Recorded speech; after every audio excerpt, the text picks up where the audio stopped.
Alarm is growing over Chinese belligerence in the Indo-Pacific, and India is playing a key role in helping uphold the international rules-based order.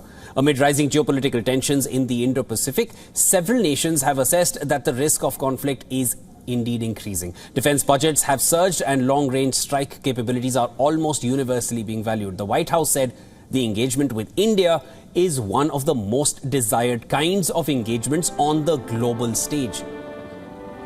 The White House underlined that both in Indo-Pacific and Indian Ocean and on key issues like technology, US and India are working more closely together now than ever before.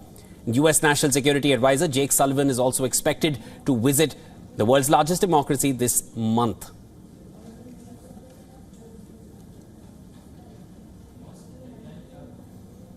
All right, to discuss this further, our principal diplomatic correspondent Siddhant Sibal joins us with the latest. Siddhant, of course, big words that have come in to solidify the US-India tie-up. Engagements with India are amongst the most desirable. What were your key takeaways from that?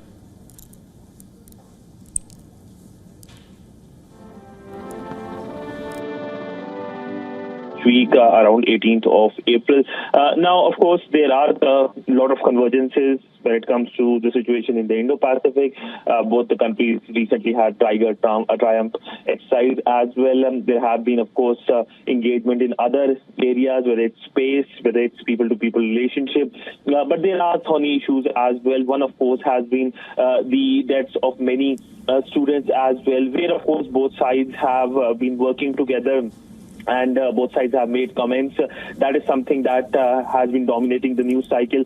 But essentially, there are issues over comments being made by the U.S. State Department as well. We saw a strong reaction by India when the U.S. State Department reacted on the arrest of Arvind Kejriwal and also the implementation of the CAA law as well. So there are convergences, there are attempts to find convergences, and there are divergences as well. And amongst this, both sides have been saying that this is one of the most consequential relationships, and it is, given the fact that two large democracies working together at a time when there are multiple threats in the Indo-Pacific, especially when it comes to China. China is something that brings together both the countries together. India faces the border challenge. The US, of course, has its own concerns.